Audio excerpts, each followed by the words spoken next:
Sejam bem-vindos a mais um CGCast. Eu sou Daniel Ibarra e hoje nós vamos ter mais um assunto delícia, top, e que é um assunto que não é muito comentado, muito conversado, muito discutido quando você fala de história militar, porque está um pouco longe até das nossas pesquisas usuais. Mas hoje nós vamos falar sobre a guerra russo-polaca ou polaco-soviética de 1920, da década ali, o iniciozinho, finalzinho dos anos 10, iniciozinho dos anos 20. E para isso nós temos um convidado todo especial, um convidado todo lindo, um convidado que está com uma barba sexy. Tá uma beleza essa barba sexy. Está carequinha como o Duro de Matar lá, o Bruce Willis. É uma versão brasileira top do Bruce Willis. Meu querido José Antônio Mariano. Tudo bom, Smith? Tudo ótimo. Obrigado pelo Bruce Willis, mas eu precisava ganhar só 0,5% do que ele fatura em um dia. Já estava ótimo para mim. Nossa senhora, nem me fale.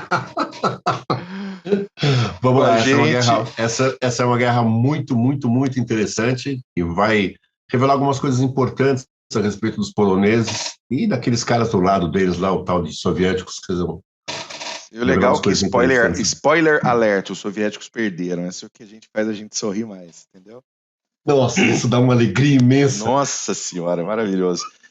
Conosco também, meu querido amigo, professor Renato Kloss, o tricolor mais cercado de Minas Gerais. Tudo bom, cara? Ganhou hoje, ganhou. Olha que 1-0, gol contra. Não importa. 3 pontinhos. Pode ter bola na rede, pô. Isso. Nosso querido Smith Fuzileiro, Glenn von Mackensen, tudo bom com vocês? Hoje nós vamos xingar uma galera aí, né? Não pode. Não pode xingar, só vamos falar mal com certas ressalvas. Bom. Ai. E claro, sempre conosco, o homem mais bonito de Santa Catarina, Glênio Madruga. Tudo bom, Mac? Tudo jóia, Bull Paulus Smith. Saudações cavalarianas para você. Até me engasgo, tô emocionado hoje com essa guerra polaco-soviética. Porque é um evento curioso, interessante nessa transição aí, nessa saída da Primeira Guerra Mundial e na configuração geopolítica do século XX. Falei bonito, mas não sei se falei com clareza. É uma guerra que começou ali na bundinha do final da Primeira Guerra Mundial e se estendeu até 1921, março de 21.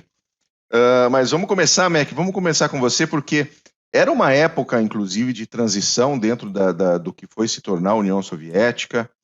O próprio país ainda em muita, não diria, estava em guerra civil ainda, o pau estava comendo ou estava só aquela tentativa interna de não permitir que os bolcheviques tomassem o poder definitivamente? Não, tava tumultuado, mas razoavelmente estabelecido. Então a gente volta um pouquinho para entender um pouquinho de qual era o cenário de todo mundo. Que a gente fala de guerra polaco-soviética, a gente entende que existe uma União Soviética estabelecida, isso a princípio, e uma Polônia estabelecida, já que é uma guerra polaco-soviética. Então não é nenhuma coisa nem outra. Isso tudo está num contexto geral de expansionismo russo, que é uma força crescente e sempre presente nas forças armadas no governo russo. Dependendo da fonte que você pegar, esse expansionismo é marcado desde o estabelecimento da Rússia independente lá no século XVI ou a partir de 1682, quando o czar Pedrão assume o trono ali e resolve expandir as fronteiras da Rússia. O fato é, do lado ocidental, a Rússia sempre teve atrito, sempre teve choque, tanto com a Polônia quanto com a Lituânia, Suécia, Ucrânia e outros estados que a gente sabe como eram flexíveis essas configurações de fronteira e como reinos em pequenos impérios, até comunidades de nações, a gente já chega lá, surgiam e sumiam dependendo das coligações do ano e alguns povos aí que nem território tinham direito. O que interessa pra gente? O Império Russo, de fato, surgiu ao final do domínio tátaro-mongol sobre o Principado de Moscou depois da tal da Batalha do Rio Ugra, que aconteceu em 4 de outubro de 1480. Coloquei batalha aí, mais ou menos entre aspas, porque pode ser considerada a grande espera do Rio Ugra, já que os tártaros foram embora sem combater. Enfim, Moscou continuou sendo um principado até a fundação do czarado da Rússia pelo Ivan o Terrível, em 1547, que transformou o principado em... mudou ali a situação dele em 1533. A fundação do Império Russo mesmo só aconteceu em 1721, com o Pedro Grande, que tinha assumido o czarado em 1682. Então, Principado, czarado e Império Russo. Acontece que seguiu o Império Russo até os Romanov serem, assim, eliminados da cena política nacional, com a Revolução de 17. Aí a gente tem o contexto da saída da Rússia da Primeira Guerra Mundial também. E a República Socialista Federativa Soviética Russa, ou Rússia Soviética para simplificar, foi oficializada em 10 de julho de 1918. Esse Estado, essa Rússia Soviética, ou República Socialista Federativa Soviética Russa, durou até 1991. Nossa, mas não era a União Soviética? Então, a União Soviética era justamente a União. A República Socialista Russa era o centro, a principal república, quem dava as cartas aí. E a União Soviética foi fundada em 1922, oficializada só com a Constituição de 1924. Então a gente tem uma situação, quando começa a Guerra Polaco-Soviética, a gente ainda não está falando de União Soviética, a gente está falando de República Soviética Russa, que está em combate. Então já tinha estabelecido um pouco a situação ali de quem que comandava o rolê.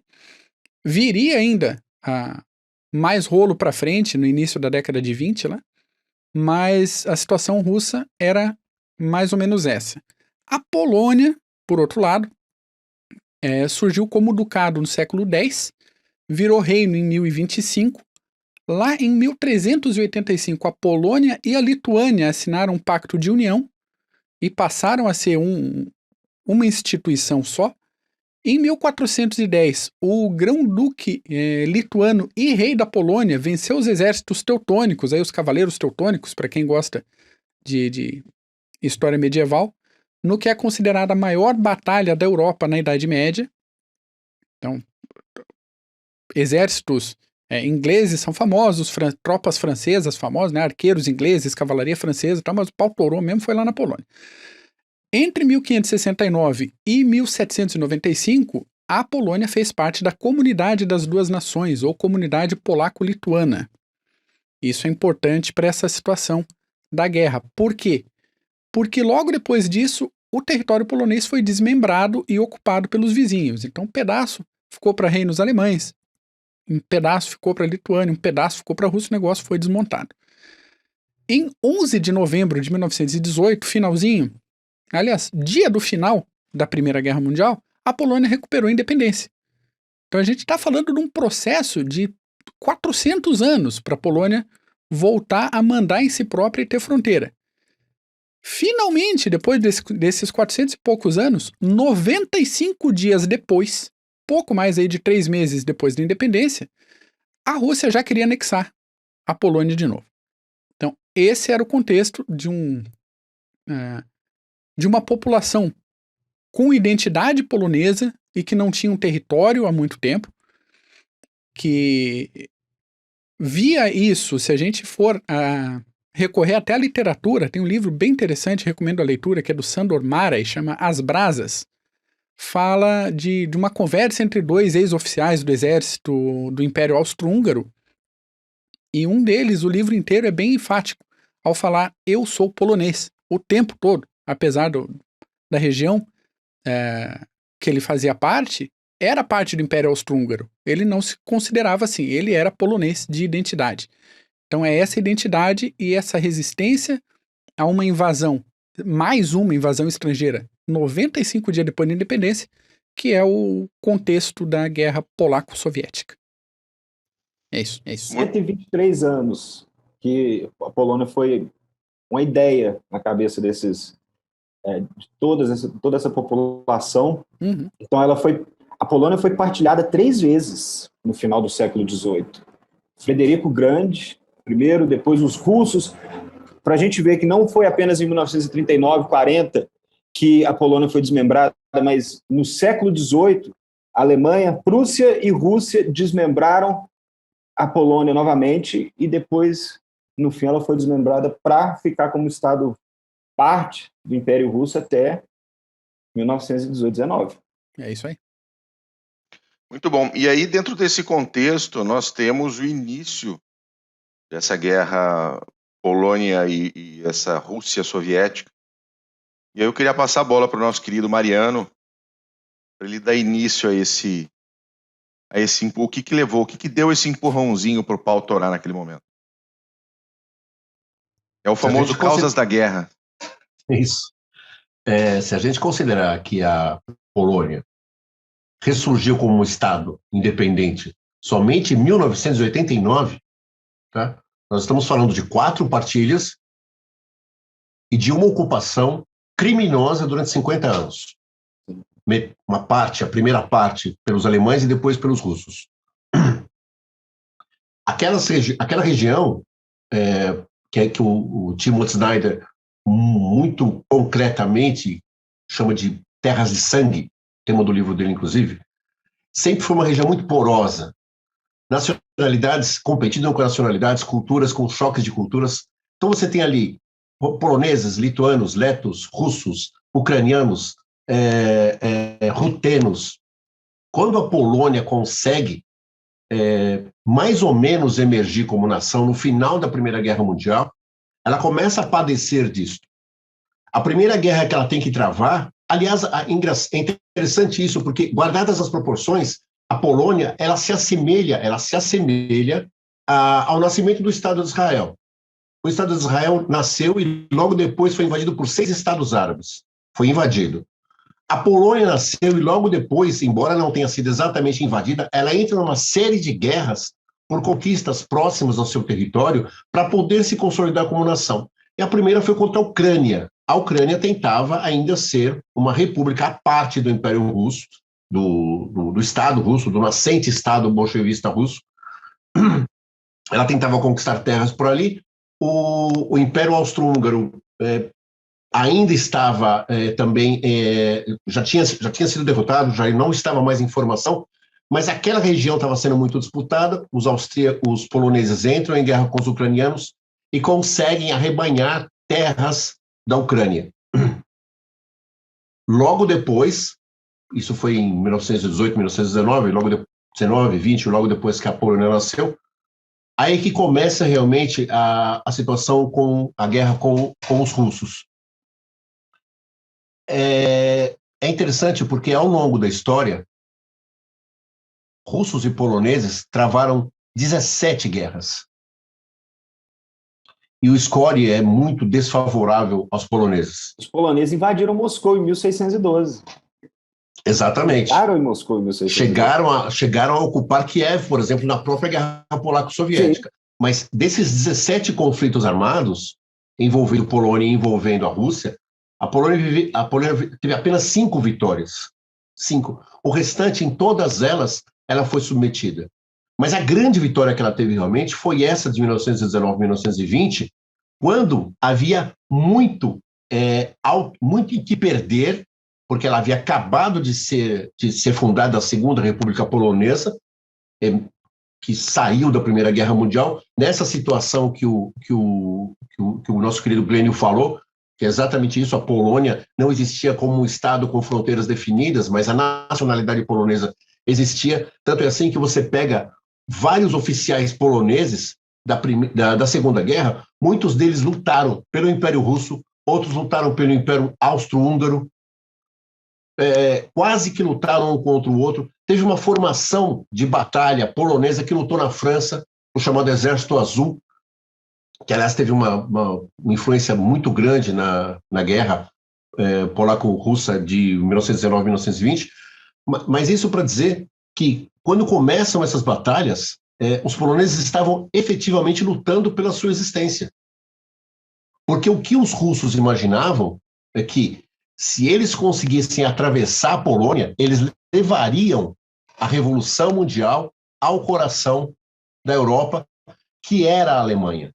Tanto é assim que um cara que o Klaus gosta muito, que é o Tukhachevsky, uma das proclamações dele, quando ele está à porta de Varsóvia, vamos passar por cima do cadáver da Polônia branca.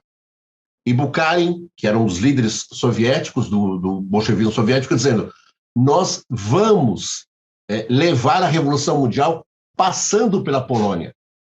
Então, aquela ideia, por exemplo, que Hitler tinha em 1939, de que o Estado polonês não merecia nascer, não merecia existir, existia entre os bolchevistas também.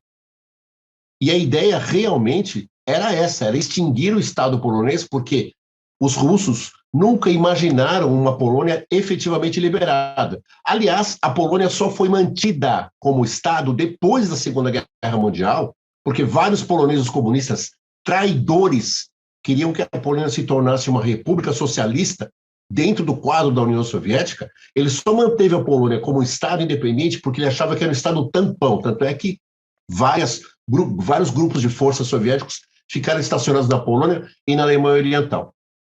Então, a questão dessa nacionalidade foi muito importante para os poloneses e a partir do momento em que eles começam essa guerra, começam essa disputa, eles definem realmente o que eles são como nação.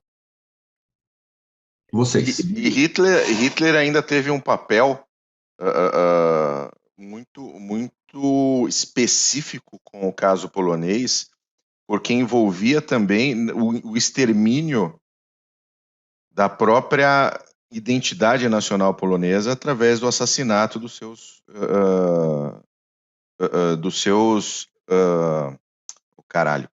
cidadãos. Tá? Exato. E veio isso, e o ápice disso, na minha opinião, é Katyn. É Katyn, através dos soviéticos.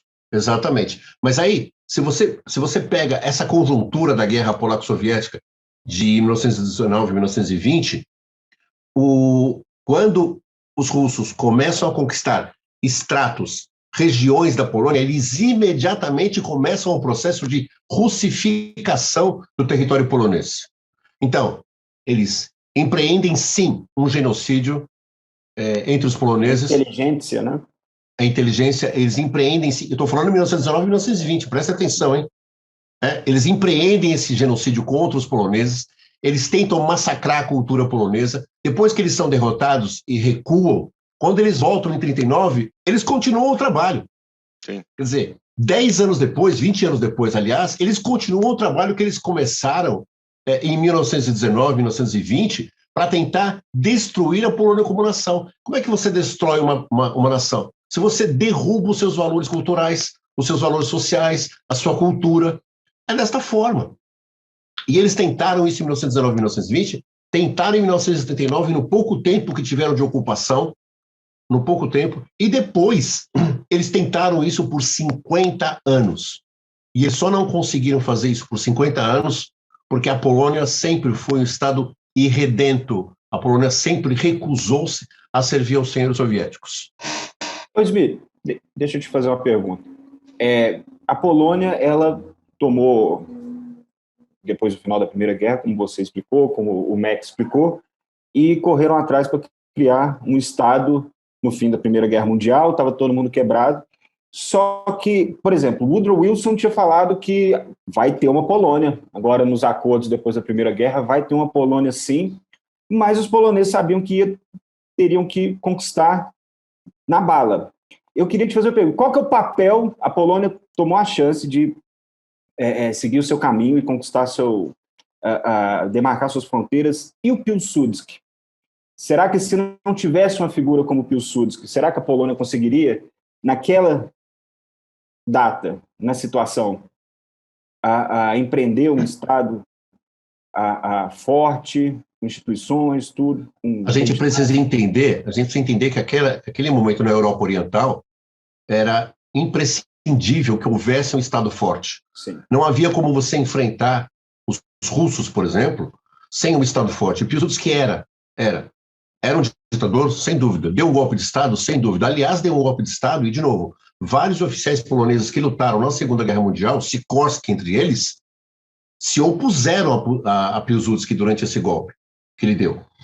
Mas, no começo, quando ele começa a liderar os exércitos poloneses, tinha que ter realmente uma grande autoridade, porque o governo polonês, inclusive, a hora que o bicho pegou, que 4 exércitos soviéticos estavam às portas de Varsóvia, o governo polonês picou a mola, velho. Não ficou. Ele se desfez, ele se desmilinguiu.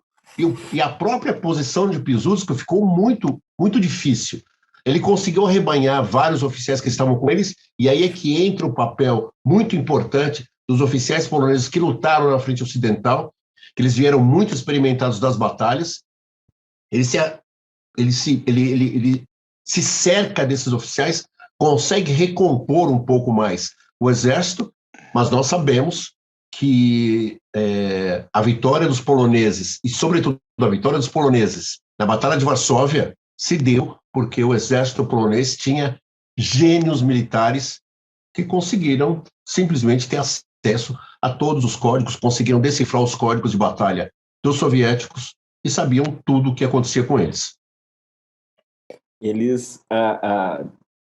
não é spoiler, não, que depois nós vamos falar mais na frente, mas nessa quebra dos sinais, eles tentaram interceptar os sinais russos e começaram a mandar em código Morse o Testamento, a Bíblia. Começaram a narrar a Bíblia em código Morse para atrapalhar as transmissões. Do nosso amigo Tukhachevsky, não podemos falar palavrão, mas aos poucos o povo vai ver como que ele foi. Uhum. Smith, o que mais? Fala aí do começo. Ou Polônia ou União Soviética, um ia atacar o outro. Como é que foi? A guerra ela se divide em alguns momentos realmente importantes. Ela começa em 1919, em 14 de fevereiro, e quem começa o ataque são os poloneses, porque tem uma coisa interessante também. É fato que os russos olhavam para o oeste e viam a Polônia como um estado a ser conquistado. Mas Piłsudski tinha uma ideia muito clara também de que era para o leste que ele tinha que marchar. Nem que fosse para fazer uma fronteira, um muro fronteiriço em relação aos russos, mas ele tinha essa ideia. E ele tinha mais ainda. Essa comunidade lituano-polonesa, lá do século XVI, XVII, XVIII, ele queria ressuscitar essa comunidade, mas ele queria ressuscitar essa comunidade pegando os estados bálticos, sobretudo a Lituânia, a Bielorrússia, a Ucrânia, juntar com a Polônia. Aquela parte da Galícia. Isso. Talvez a Tchecoslováquia, mas talvez, porque os poloneses sempre foram menos na segunda com os tchecos, e formar o que eles chamavam de Intermarum, que era uma república, uma confederação de estados que se oporia tanto a russos quanto a alemães. Então, eles não conseguiam, os Piłsudski sabia que ele tinha que marchar para leste. Então, embora isso tenha acontecido, embora os russos tenham realmente quase chegado a Varsóvia, o disparo inicial foi dado pelos poloneses, muito embora também, da mesma forma que a gente fica discutindo aqui, se em 1941 Stalin não teria levado a guerra à Alemanha antes da Alemanha levar a guerra a Stalin, era questão de tempo também, e pouco tempo, para os russos invadirem a Polônia. Questão de muito pouco tempo. Então, Piłsudski tomava isso também, que até como uma medida preemptiva, começar a guerra antes que eles comecem com a gente. Eles engajam as forças russas e passa todo o ano de 1919 com algumas boas vitórias. Em agosto, eles ocupam Minsk, na Bielorrússia. Aí, quando entra 1920, que as coisas começam a ficar difíceis. No dia 7 de maio de 1920, os poloneses ainda ocupam Kiev, mas ela vai ser abandonada 2 meses depois, com os grandes contra-ataques liderados por um sujeito que a gente conhece da Primeira Guerra Mundial, que era o general Brusilov, o comandante da frente leste das forças soviéticas da Primeira Guerra Mundial, responsável, aliás, pela única grande vitória, talvez, da Rússia na Primeira Guerra Mundial. Deu um trabalho para a tropa alemã ali no fronte leste, que pela madrugada... Exato. E Brusilov, que obviamente já havia saído do comando das tropas, ele não volta para o comando, mas ele faz uma conclamação e em torno dele vários oficiais que já haviam abandonado o exército, porque eles lutavam pelo imperador, né? Abandonaram o exército, voltaram, e junto com essa massa de oficiais, eles conseguiram colocar o exército polonês realmente na defensiva. Eles levam o exército polonês de Roldão até as portas de Varsóvia. Os poloneses Piłsudski que contava com o Pletiura, não contava? O nacionalista ucraniano chegou lá na hora do vamos ver. Ele chegou a juntar de 15 a 20 mil homens para lutar, né? Mas é claro que o Pletiura estava interessado numa Ucrânia independente, porque a gente não pode esquecer que antes disto, os poloneses haviam derrotado os ucranianos. Então, a Ucrânia que o Pletiura queria não era nem a Ucrânia que havia sido conquistada pelos poloneses, mas a Ucrânia com terras a serem conquistadas aos russos. E ele teve essa promessa. Só que foi varrido também, de uma certa forma, até a Batalha de Varsóvia, em agosto de 1920. Sim. O interessante dessa Batalha de 1920, de Varsóvia, é justamente essa questão dos sinais, é justamente essa questão da decodificação do Código de Batalha Soviético. Se vocês me permitem, e eu acho que vocês permitem, eu vou ler um trechinho aqui de um livro muito bom da Polônia, que é um sujeito chamado José Antônio Maria escreveu, um livro sensacional, né? Fiquei sabendo que esse livro é muito bom. Esse livro é excelente, cara, esse livro é excelente. Eu quero ler só um trechinho que fala a respeito disso e da importância que isso teve, porque efetivamente quem venceu os soviéticos, quem venceu os russos às portas de Varsóvia, foram os matemáticos poloneses. Olha só, abre aspas. Ainda que o primarismo da criptografia soviética colaborasse, Moscou não se deu ao trabalho de atualizar seus códigos que datavam da Primeira Guerra, o volume de interceptação e decodificação realizado pelos poloneses era alarmante. Somente no mês crucial de agosto de 1920, quando a Batalha de Varsóvia poderia decidir a guerra, os criptologistas poloneses decifraram 410 sinais emitidos por vários comandantes soviéticos, entre eles Trotsky, Tukhachevsky, Budyonny, inclusive registrando o histórico e ríspido diálogo entre Budyonny e Tukhachevsky por ocasião da batalha, quando Budyonny, possivelmente seguindo ordens de Stalin, não coordenou suas ações com Tukhachevsky, deixando de capturar a cidade. Porque era isso, né? Stalin queria os méritos para ele, não queria que Tukhachevsky conseguisse conquistar Varsóvia. Até que depois fez o que fez, né? Só mais um trechinho. Anos depois, o major Mieczysław Wyszynski, adido militar polonês em Praga, afirmou que, abre aspas, a informação de rádio forneceu ao comandante-chefe Józef Piłsudski a inteligência mais completa e atual em todos os aspectos do funcionamento do exército soviético, especialmente de unidades que operavam na frente antipolonesa. Eram as informações de rádio que, em grande medida, determinavam o curso de todas as operações militares conduzidas pela Polônia em 1920, desde a luta de janeiro em Ovruk até a operação de março contra Mozyr e Kiev, a operação de abril na Ucrânia, as batalhas contra as primeira e segunda ofensivas de Tukhachevsky na Bielorrússia, bem como as que se desenvolveram contra o exército de cavalaria de Budyonny, a batalha de Broda e as de Varsóvia, Lvov e Niemen. E aí eu volto um pouquinho, adianto um pouquinho, aliás, na Segunda Guerra Mundial, quando esse foi um dos maiores elogios que eu já ouvi alguém fazer a algumas pessoas. O John Keegan, no livro dele Inteligência da Guerra, diz que o que os criptologistas poloneses fizeram ao decifrar a Enigma foi o maior exercício de matemática da história, ou um dos maiores da história. Decifrar do jeito que eles decifraram foi espetacular e o esboço do que viria a ser isso está relacionado aqui nessa Batalha de Varsóvia. Exatamente, os que decodificaram na Batalha de Varsóvia. O embrião de Bletchley Park, vamos dizer exatamente. Assim, também, a ideia. Isso, com certeza.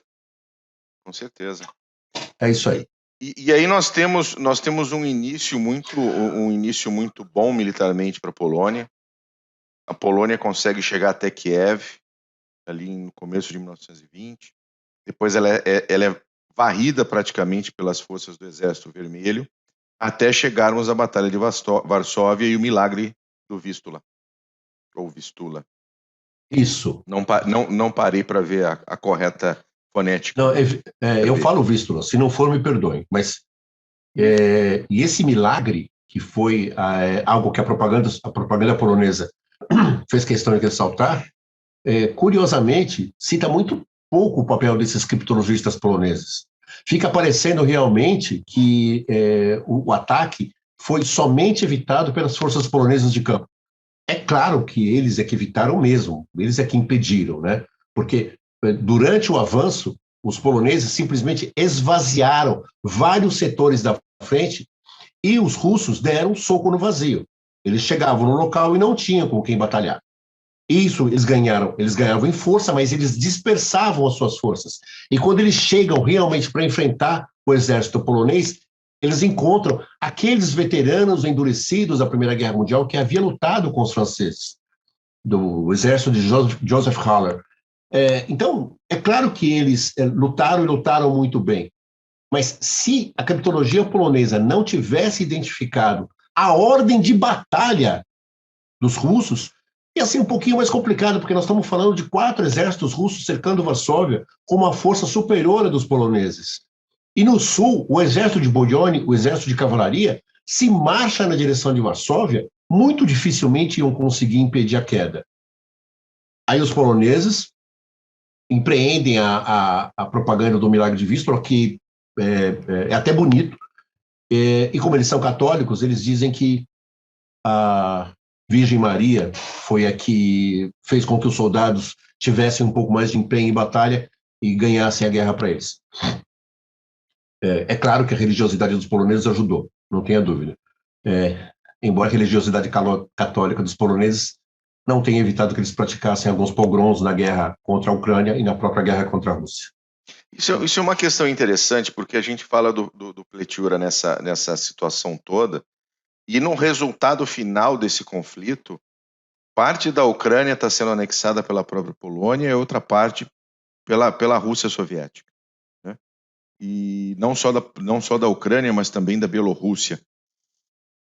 Como é que fica essa questão? Porque você tinha o Pletiura, você tinha essa tentativa ucraniana de suportar os poloneses, e no final das contas os poloneses anexam parte da Ucrânia.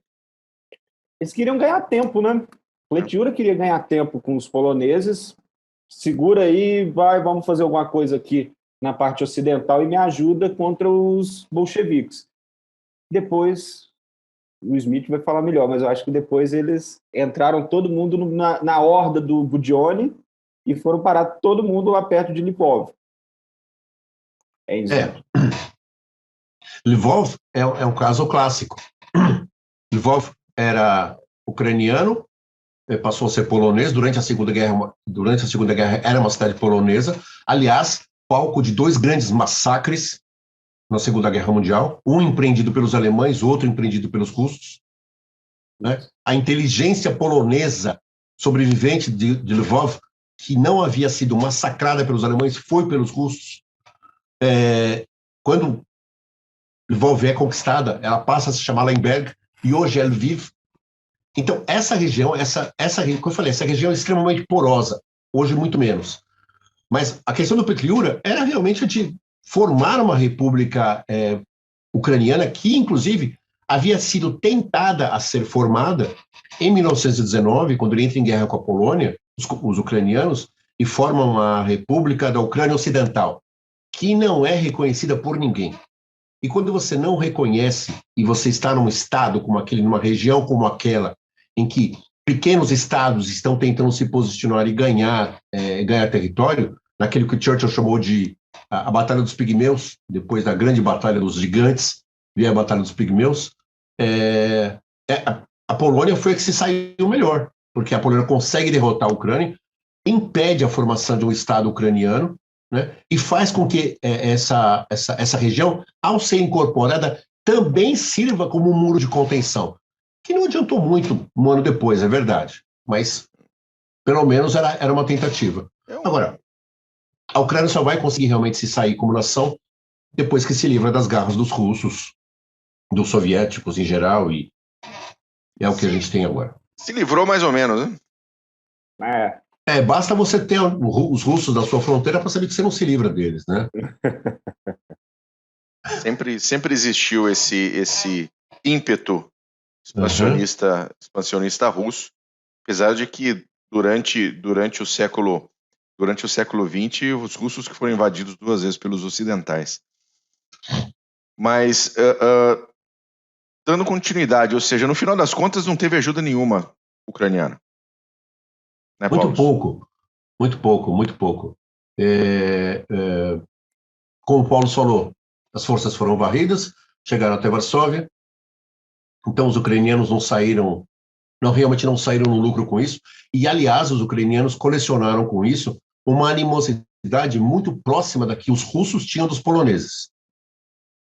Durante a época de Stalin, durante os grandes expurgos de Stalin, bastava ser polonês para você ser encarcerado e morto, mas também não era fácil ser ucraniano, embora, né, Nikita Khrushchev o fosse, e vários outros oficiais foram. Mas mesmo assim, Khrushchev também teve no bico do corvo quando ele começa a ascender no PC soviético. Então, não era russo, e próprio Stalin não era, mas não importava, ele que mandava, né? Então, assim, essa questão das nacionalidades que Stalin se arrogava no direito de especialista, era assim, derrota todos os nacionalistas, derruba as nacionalidades, faz uma tábula rasa de tudo e todo mundo é soviético.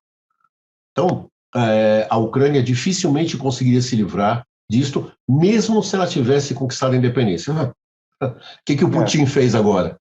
Agora há pouco, né, 2 anos atrás. Simplesmente invade a Crimeia e falou, desistimos de dar para vocês, é nosso, valeu? Trouxe. Valeu, tchau, obrigado. É nóis, tamo junto. E deixa eu te perguntar, agora falando da galerinha soviética, nossos amigos que invadiram a Polônia, depois a Polônia começou em debandada, voltando todo mundo, retrair até as portas de Varsóvia, mas nós temos Tukhachevsk lá em cima, atacando pelo norte, porque é um terreno, ali a região, nós temos o Pripet, aqueles pântanos que então divide tudo em 2 cenários, e nós temos a cavalaria de Budyonny, Yegorov, Stalin, lá no sul, e tem umas figurinhas carimbadas também lá, lembra da cavalaria Cavalaria Vermelha? Chuikov, Timoshenko, que mais? Zhukov, essa galerinha carimbada estava tudo ali na cavalaria do Budyonny para atacar. Exatamente.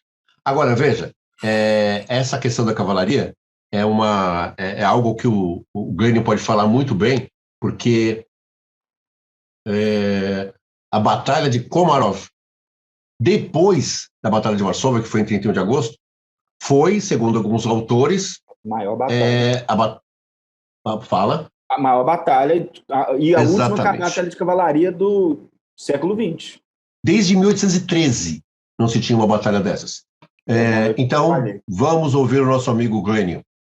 Não, então, eu separei aqui até para dar uma folga para vocês, um pouco da constituição mais baixa, entre aspas, do que era talvez a principal força combatente nesse universo da cavalaria do Budyonny, que é o povo cossaco. E ao contrário da maioria dos povos que a gente estuda, o povo cossaco tem uma identidade misturada, tanto de identidade étnica quanto identidade de combate. Então, vou fazer aquele retrospecto que eu costumo fazer aqui, para explicar um pouco dessa importância do pessoal. Os cossacos são um povo nômade e seminômade, tradição guerreira desde sempre, com ênfase para o combate montado. Pensar em estepes do leste europeu é tudo muito longe, então se tiver que ir a pé, né, minha gente, você chega depois do tempo de serviço militar, você já não está em boas condições, é bom você chegar com uma certa celeridade, com uma certa velocidade para o teu objetivo. A origem dos cossacos é em torno da Ucrânia e sul da Rússia, fazendo parte de um grande grupo étnico dos rutenos e conhecidos também desde que se entende a existência dos cossacos pela bravura em combate. Historicamente, a população dos cossacos cresceu bastante durante a Idade Média, porque muitos camponeses, principalmente, que fugiam de regimes de servidão do centro e oeste da Europa acabavam chegando e encontrando um povo livre, um povo que prezava por essa falta de regras, vivendo quase numa anarquia, e bem isso, regras poucas e mal organizadas, e acabavam sendo acolhidos por esse pessoal. Era uma opção, foi uma opção interessante para muita gente, sair daquele sistema complicado do medievo e início da Era Moderna. Essa liberdade dos cossacos diminuiu com o tempo, claro, eles se estabeleceram um pouco melhor, passaram a defender as suas fronteiras e acabaram lutando ao lado da Rússia, ou a favor da Rússia várias outras vezes. E aqui a gente está vendo na guerra polaco-soviética mais uma situação dessa. Entre 1648 e 1654 aconteceu uma revolta chamada Revolta de Khmelnytsky, que foi uma guerra civil dentro da República das Duas Nações. Estamos lá na Polônia de novo ali. Os cossacos combateram contra os poloneses, aproveitando aí uma onda de invasões suecas que vinha do norte, e acabaram sendo considerados, depois desse rolo todo, como os fundadores de fato da Ucrânia. E aí a Ucrânia foi ocupada pelos russos logo depois, mas daí é problema da Ucrânia, não dos cossacos, não é mesmo? É mesmo. Os cossacos costumavam incomodar todos os vizinhos, mas com aquela atenção especial para os otomanos. E aqui vou contar uma história dentro da história. Ali pelos idos de 1676, os cossacos estavam em atrito com os otomanos, só para variar, e o sultão Mehmet IV, chamado de o Caçador, exigiu a rendição deles com uma carta e com uma situação esquisita, porque os otomanos tinham acabado de perder uma batalha e mandaram uma carta para os cossacos e falaram: vamos se render. A carta foi o seguinte: eu, o sultão, filho de Maomé, irmão do sol e da lua, neto e vice-rei de Deus, senhor dos reinos da Macedônia, vai rindo, Smith, senhor dos reinos da Macedônia, da Babilônia, Jerusalém, Alto e Baixo Egito, o imperador dos imperadores, soberano dos soberanos, cavaleiro extraordinário, o não derrotado, tinha acabado de perder a batalha. Exatamente. Guardião fiel do túmulo de Jesus Cristo, administrador escolhido pelo próprio Deus, esperança e conforto dos muçulmanos, cofundador e grande defensor dos cristãos. Ó audácia, eu vos ordeno, cossacos saporógios, a submeterem-se a mim voluntariamente e sem qualquer resistência e desistir de me incomodar com os vossos ataques. Tá quase pedindo por favor. Deu o carteiraço e tá pedindo por favor. E agora? Só uma coisinha. Isso é um cabeçalho da carta desse cara? Exatamente. Ô Smith, faz uma psicanálise rápida aí dessa autoimagem do Mehmet, por favor. Megalomania, egomania com nível hard, velho. Hard. Deus olha pra ele e fala: não, filho, não, menos. Bem menos.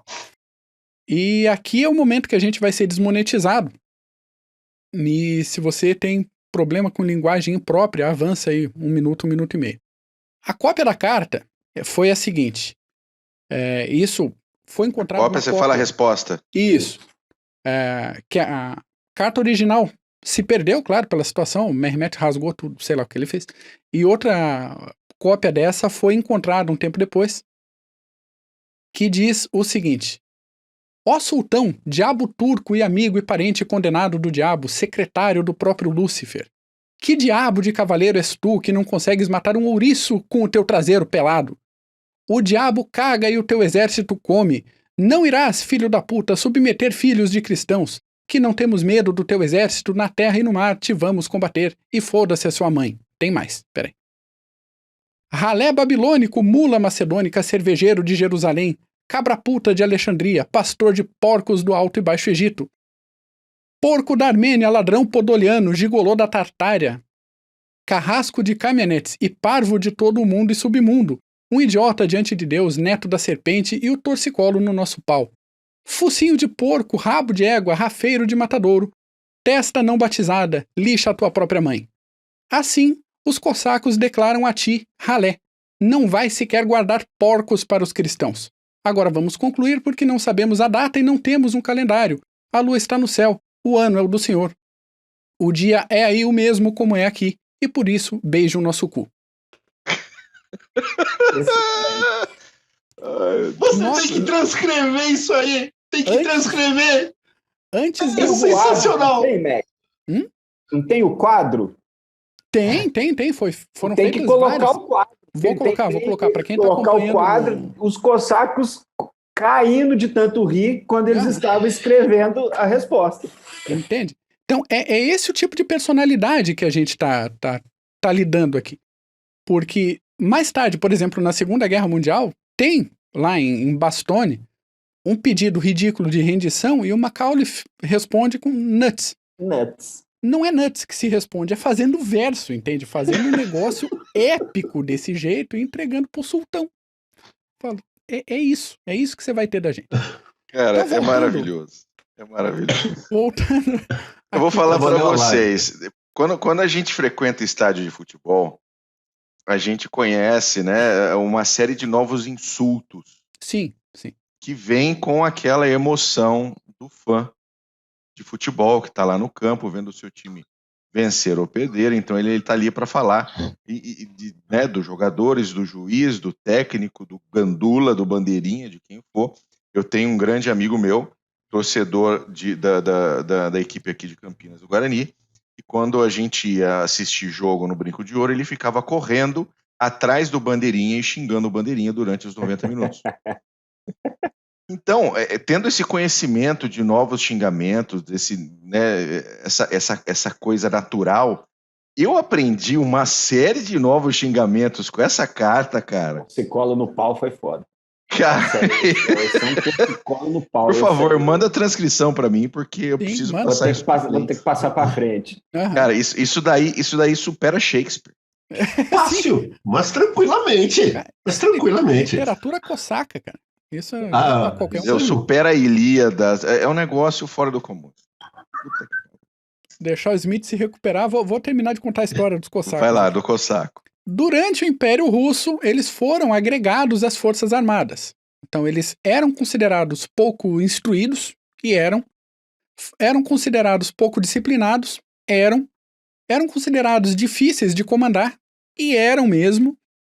E eram famosos por ter muita iniciativa e pouca estratégia. E de fato era bem assim mesmo. Ainda assim, eles tinham um lugar cativo, porque os cossacos eram extremamente leais ao governo czarista. Eram bons de briga também. Exatamente. De um modo geral, eles não queriam arrumar confusão.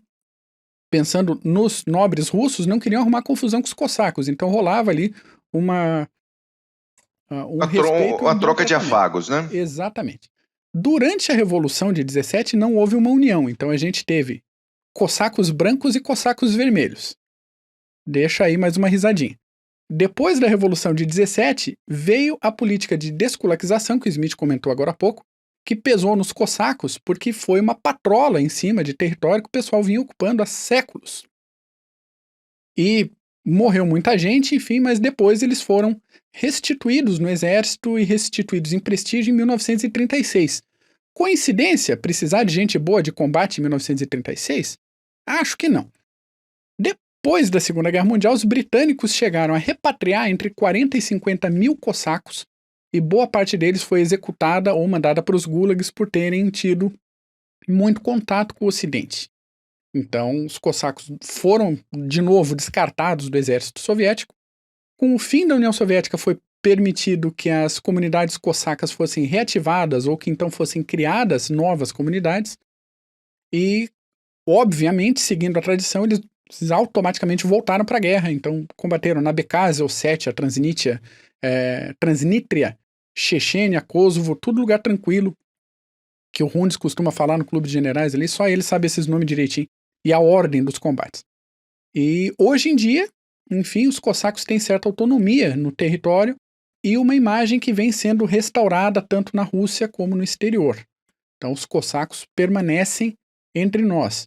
Então, assim como eu comentei, e eu estou mostrando aqui na tela para quem acompanha pelo YouTube, o livro As Brasas do Sandor Márai, que eu falei agora há pouco, eu deixo recomendações literárias de O Exército de Cavalaria ou A Cavalaria Vermelha, dependendo da tradução, do Isaac Babel, que é uma coletânea de contos que aconteceram nas tropas de cossacos dentro do grande escopo da Cavalaria do Budiene, durante a Guerra Polaco-Soviética, que é o assunto de hoje, ainda A Filha do Capitão, do Pushkin, Os Cossacos, do Tolstói, e o Taras Bulba, do Nikolai Gogol, que é autor de outras maravilhas, como o conto Retrato e o romance Almas Mortas. Todos esses livros estão na descrição do episódio, tanto no YouTube quanto nos agregadores de podcast. Mas isso tudo para falar o quê? Você não para um povo desse quando você está fazendo uma carga que mescla um bom comando, e até interessante, falando em comando, que aqui na Cavalaria Vermelha é citado que as tropas de Moscou ou de São Petersburgo, dependendo da época, mandavam comandantes de fora para comandar os cossacos em campo de batalha. E havia os regimentos... Bati no microfone. E havia os regimentos de cossacos. Só que quem estava comandando não era um cossaco. Então, você tem como colocar um comandante, mas você não tem como agregar ele na cultura. Você não tem como trazer. Então, dependendo da situação, dependendo do dia, da hora, do ânimo dos cossacos, o comando era obedecido, porque ele era superior hierarquicamente, ou ele era isolado, e às vezes acontecia de ele levar um tiro nas costas e cair do cavalo, porque ele não era um cossaco e não tinha que mandar nos cossacos. Então foi um povo que viveu muito de roubo, de saque, de apropriação, de coisa, e essa força guerreira deles era bem aproveitada quando eles colaboravam, mas isso tudo fecha naquilo que o Smith falou, de que se eles tivessem sido botados no rumo de Varsóvia, não tinha muito o que parar. Sem a decodificação dos códigos russos, não tinha o que fazer. E foram aproveitados... Pode falar. E você tinha uma visão geral do que era a Cavalaria Cosaca quando eles empreenderam uma carga contra as forças alemãs na linha Curzon, que é exatamente a linha que depois definiu as fronteiras polonesas, em 1944-45. Porque de sabre na mão, eles simplesmente passaram a fio todos os soldados alemães que tentavam se render.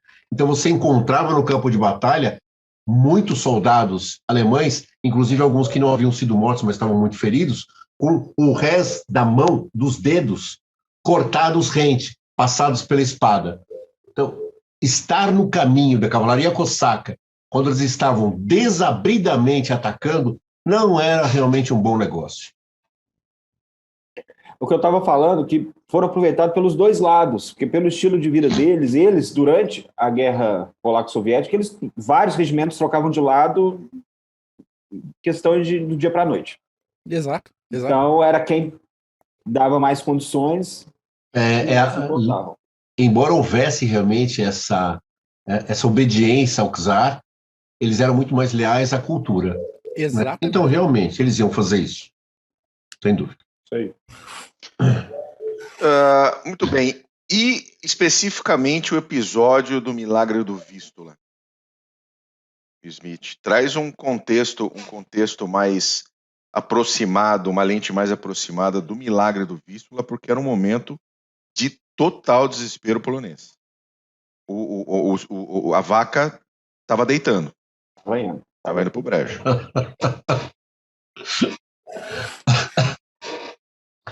A gente tem aqui na Batalha de Varsóvia as forças soviéticas quase chegam próximos de cercar a cidade, mas a falha que existia justamente era essa, que ao sul Budyonny tinha que vir com a sua cavalaria. Só que Budyonny não vem porque ele obedece. Ele tinha um certo tato com Stalin, tanto é que depois Stalin o promove várias vezes e ele fica sendo um dos seus generais favoritos. Então ele não obedece ao comando de atacar as forças polonesas. E com isso o cerco a Varsóvia não se fecha.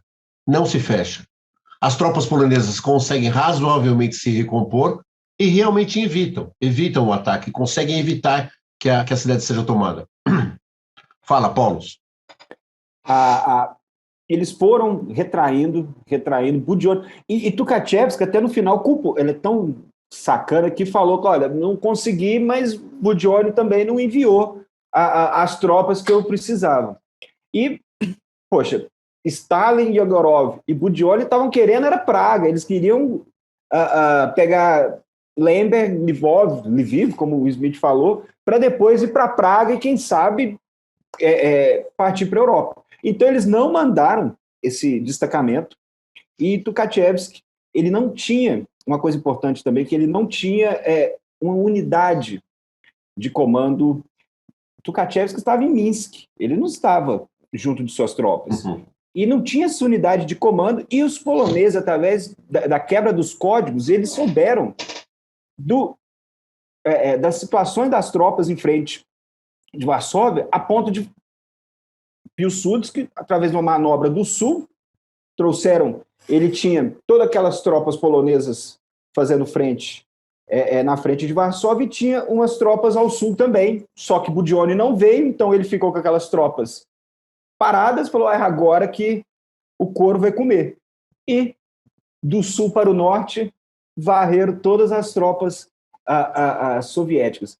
Foi muito bonita essa manobra. Essa manobra tem que colocar um mapa bonitão, o MEC vai colocar, porque foi um milagre, mas teve muito gênio militar do Piłsudski e dos outros generais poloneses que viram a oportunidade no momento crítico. Eles conseguiram segurar o rojão e, de quebra, Piłsudski pensou com ele mesmo, eu preciso contra-atacar, eu não posso apenas segurar. Se eu ficar defendendo, Exato. Eu vou me fuder. Exato. Então ele contra-atacou e na hora correta. E, gente, lembrando que milagre é igual sorte, não acontece para gente que não está preparada para receber o milagre. Exatamente. Tá? Não acontece, exatamente. Não acontece. Não existe milagre, como não existiu milagre em 1940. Isso. Não existiu milagre em 1940 porque as forças aliadas não estavam preparadas para o milagre, e ele não aconteceu. E Smith, as tropas soviéticas marchando sem bota, sem uniforme, mas com munição. Mas com munição. E quando chegou uma hora que não adiantava falar que, olha, vamos para Varsóvia, as ruas são feitas de chocolate, o ouro sai das lojas, porque é isso que mantinha a unidade das tropas já naquela altura do ataque. Só que teve uma hora que não deu. As mulheres já estão de pernas abertas na praça. Né? Perfeitamente. E teve várias cenas heróicas. Existe um filme que depois deixa para citar no final, que chama Varsóvia 1920. Eu não sei se os senhores já assistiu, só que é um filme polonês da Batalha de Varsóvia. E ele mostra o que Zamoyski cita também no livro, dos padres indo na frente das tropas na defesa, e acho que depois de que um padre morreu numa defesa perto de Varsóvia, que aí levantou a população, tudo. Houve cenas de heroísmo, mas foi muito trabalho. Foi o gênio militar do Piłsudski com essa manobra no final que desbaratou todo o exército do Tukhachevsky, a ponto que eles tiveram que voltar todo mundo novamente. Pois é. E Stalin, né, como comissário político, pouco interessado efetivamente numa conquista militar, ele estava interessado numa conquista política. A ideia realmente era assim, todo o conjunto dos comissários soviéticos, que era Varsóvia serviria única e tão somente como uma ponte, porque a ideia não era Varsóvia, a ideia era Berlim. Varsóvia era uma passagem, porque a partir dali, isso Marx dizia, né, que era impossível fazer uma revolução na Rússia sem a participação da Alemanha, sem que a Alemanha se conflagrasse. Aliás, Marx não acreditava numa revolução na Rússia, ele acreditava numa revolução na Alemanha. Alemanha, industrializada. Então o Ocidente deve aos poloneses a não russificação, a não bolchevização do Ocidente já no começo do século XX, porque era para ter acontecido realmente. Né? E você pega o enredo, as forças externas envolvidas, a Polônia, o único grande aliado da Polônia efetivamente foi a França. porque a França retribuiu, de uma certa forma, o auxílio que teve, foi um auxílio quase simbólico dos poloneses, foi na Primeira Guerra, mas de qualquer forma foi, e ela retribui isso de alguma forma, mandando oficiais para o exército polonês, e esses oficiais têm um grande papel, sim. Não é um papel como, por exemplo, o Raymond Cartier, que foi um grande historiador da Segunda Guerra Mundial, atribui, por exemplo, a Maxime Weygand, que foi o último comandante francês, que diz que o Weygand salvou o exército polonês. Não salvou. Ele teve uma importância fundamental, assim como o De Gaulle teve. Isso que eu ia falar, De Gaulle estava lá. Eles chegaram e falaram, eu não quero conselho, eu quero munição. Ele falou desse jeito. Exato. Teve papel? Teve papel. Mas nós estamos falando, de novo, de soldados muito experimentados. Experimentados, inclusive, em batalhas anteriores, a guerra polaco-ucraniana, a guerra contra os alemães da Silésia. Os poloneses não eram idiotas, estavam longe de ser disso, longe de serem isso. Né? Então, o Ocidente deve um pouquinho mais aos poloneses no momento em que eles conseguem colocar essa chanfrada, colocar esse muro de contenção, porque se a Alemanha conflagrada se torna vermelha realmente em 1920, já tem um problemaço. Aí toda a configuração de Segunda Guerra Mundial desaparece. Exatamente, muda aí tudo. Vira aquele famoso IC, né, aquele famoso Arif, mas é um Arif assim, muito, muito louco. Smith, na grandiosidade da batalha da guerra da guerra polaco-soviética e da batalha de Varsóvia, agora eu não me lembro se foi Zamoyski ou Fuller que citou da grandiosidade da batalha, que se compara a Charles Martel parando os islâmicos no século IX. Então, no século VIII, agora eu não lembro, mas ele equivale parar os russos quando o comunismo ainda estava latente, estava quente, ainda estava fervendo, e os poloneses pararam, da mesma forma que o Islã naquela época também estava fervendo também no expansionismo. Ele compara a Batalha de Varsóvia da Batalha de Tours, por exemplo. Então, levando em conta, inclusive, que o mundo estava embevecido pela Revolução Russa, todo mundo tecendo loas àqueles criminosos miseráveis, tá? A tal ponto que, na França e na Inglaterra, o Partido Trabalhista Britânico, dizendo que não ia ajudar uma Polônia, os britânicos não podiam ajudar uma Polônia capitalista, os operários franceses fazendo greve para impedir que armas fossem enviadas para os poloneses. Aliás, o mesmo papel, só fazendo um spoiler, o mesmo papel que esses franceses comunistas desempenharam durante a Guerra da Indochina, entre França e os vietnamitas, né? Quando eles simplesmente embargaram, fizeram o diabo para evitar que armas fossem enviadas para os compatriotas franceses no Vietnã, em nome da solidariedade internacional dos trabalhadores. Isso tem nome, isso chama traição. Tá errado. Né? A Polônia se viu a braços com isso, lutando contra esse tipo de coisa. Muito bom. Sempre contra tudo e contra todos. Sempre. Polônia sempre. Mas, no fim das contas, o milagre aconteceu. Os russos foram expelidos, né, como um câncer deve ser, do território polonês, e acabou a Polônia tendo algumas horas de independência até setembro de 1939. Isso. Né? E daí só foram ser independentes de novo com a queda da União Soviética. Tem que bater a bateria quando a gente fala. Tem que bater a bateria. Exato. E durante esse tempo todo, entre 1919 e 1939, mesmo antes de Hitler, havia entre o oficialato alemão a ideia de que a Polônia não deveria existir como nação. Não era uma ideia só de Hitler, era uma ideia de vários oficiais alemães. Vários. Tanto é que vários deles, não todos, mas vários, entraram na guerra contra a Polônia em 1939 com muito entusiasmo. muito. Não era só o entusiasmo profissional do experimentar das suas novas armas. Era a ideia muito clara de que aquele Estado era um Estado que não deveria existir. Tanto é que sofreu 4 partições ao longo do tempo, e mais, aliás, se você for pegar as pulverizações de ducados, canatos naquela região, e não era para existir na cabeça deles.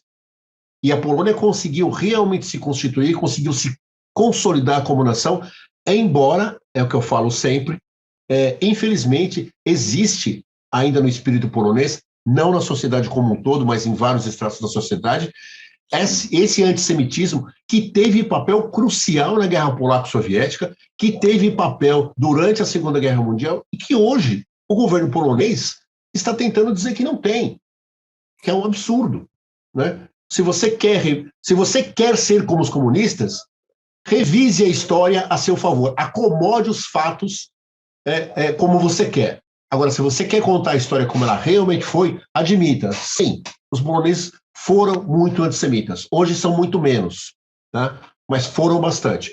E, de novo, não é toda a sociedade. Não é toda a sociedade, é claro que não. Você estava falando com o Paulo agora, com o Paulo e com o Bo agora há pouco.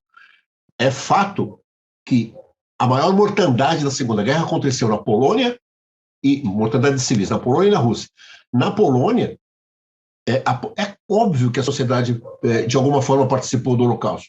Sem dúvida, fosse por omissão, fosse por ação, participou sim, de uma certa forma participou. Mas também é justo, é muito claro que entre o justo entre as nações, aquele prêmio, por assim dizer, aquela categorização das pessoas que conseguiram auxiliar os judeus na Segunda Guerra Mundial, tem muito mais poloneses do que em qualquer outra nação. Então, sim, proporcionalmente, a matança foi muito grande, né? Mas os poloneses também ajudaram muito os judeus. Então, coloca as coisas em perspectiva. Isso vem de longa data, não é de agora. Muito bom, amém. Excelente. Mac, você tem alguma última comentário a fazer deste CGCast delicinha? Só comentar que não foi um caso isolado. A guerra polaco-soviética foi uma dentre várias guerras, vários conflitos que aconteceram no centro-leste europeu logo depois da Primeira Guerra Mundial. E que, na medida do possível, a gente vai explorar um e outro, vai trazer mais história da Polônia, vamos trazer a cavalaria alada polonesa, que é um negócio épico, incrível a história desse pessoal. Do Maxak? Não é? E vamos trazer mais disso. A gente tem, acho que umas 30 pautas penduradas com o Smith para trazer aqui. De pouquinho em pouquinho a gente vai trazendo. Queria agradecer o pessoal, nossos apoiadores, nossos membros do canal no YouTube, que vira e mexe, a gente faz umas perguntas para eles lá, inclusive para as próximas pautas, e a gente vai atendendo ali conforme o pedido, a votação do pessoal lá. Muito bom. Paulos? Eu quero agradecer. Hoje foi uma aula do nosso querido Smith, da guerra polaco-soviética. Mais uma grande batalha, CGCast carnudo que nós temos aí hoje. Muito bom. E nós temos umas dicas também de livros. Eu tenho o Adam Zamoyski, que tem um livro em português da Batalha de Varsóvia, da guerra polaco-soviética, Varsóvia 1920. Se eu não acredito, é esse o nome. Deixa eu conferir aqui. Mas tem também o Norman Davies, se eu não me engano. Norman Davies. Um livro muito bom que chama White Eagle. Isso. No caso, White Eagle, Red Star, The Polish-Soviet War, 1920 and so on. Esse aí, e tem também o filme Varsóvia 1920. Não deixem de assistir também, que é um filme muito bom, um filme polonês da batalha. Aonde? Tá no streaming ou tem que caçar por aí? Não, tem que cavucar. Tem que cavucar, né? Tem que cavucar. Então, se você der uma cavucada aí, você manda o link pra gente botar na descrição do vídeo. Mano, tem no torrent sem problemas. Maravilha. Mariano, meu lindo, meu gostoso, minha flor. Nós falamos pouco a respeito dos poloneses que participaram dessa guerra, que vão se encontrar na Segunda Guerra Mundial. Sikorsky, Maxak, Anders, Sosabowski, grandes grandes nomes poloneses que vão se sobressair na Segunda Guerra Mundial e que lutaram nessa guerra. A Polônia realmente um caso à parte, quando eu falo que ela se parece um pouquinho com Israel, ela se parece mesmo, porque, inclusive, ela tem em comum com Israel, e daí que esse antissemitismo não me desce, ela tem o chamado complexo do sitiado. Sabe aquela nação cercada por inimigos? Cercada. 24/7. Hoje, é claro, a Polônia não está exatamente cercada por inimigos. Tá? Não é. Do jeito que a gente imagina, e, por exemplo, como é Israel, que tem inimigos realmente declarados. Mas esse complexo do sitiado forjou a nacionalidade polonesa, da mesma forma que forjou os israelenses. Você pega, por exemplo, essa semana eu ganhei de uma paciente um livro sobre Krav Maga. Vocês conhecem Krav Maga? E a arte do Krav Maga é a arte da luta de um contra vários. Quem é que luta um contra vários sempre? Israel. E a Polônia fez isso. A Polônia na Segunda Guerra Mundial fez isso. Só não fez na Primeira porque na Primeira não existia como nação. Então esse complexo do sitiado é uma coisa que a gente vai burilar melhor para trazer para o CG, para a gente entender a complexidade do que isso significa para forjar uma nacionalidade. Queria agradecer vocês, foi muito legal fazer esse CGCast. A Polônia sempre é algo muito caro para mim, não só. E aguardem que o próximo livro não é sobre a Polônia, é sobre a França e aqueles nomes bonitinhos que eles têm. Muito bom, excelente. Então tá bom. Muito obrigado a você que ficou com a gente até agora, ouvindo esse papo fantástico sobre a guerra polaco-soviética. E a gente volta na próxima oportunidade, beleza? Valeu, um grande abraço, tchau.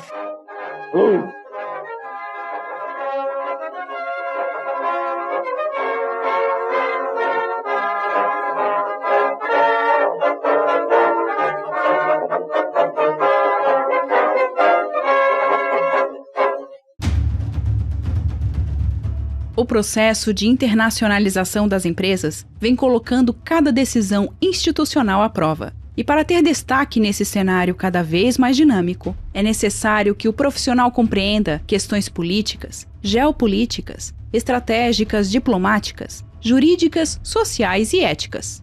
Nesse sentido, a Columbus, pós-graduação de alta performance, promove o curso de Relações Internacionais e Diplomacia Empresarial.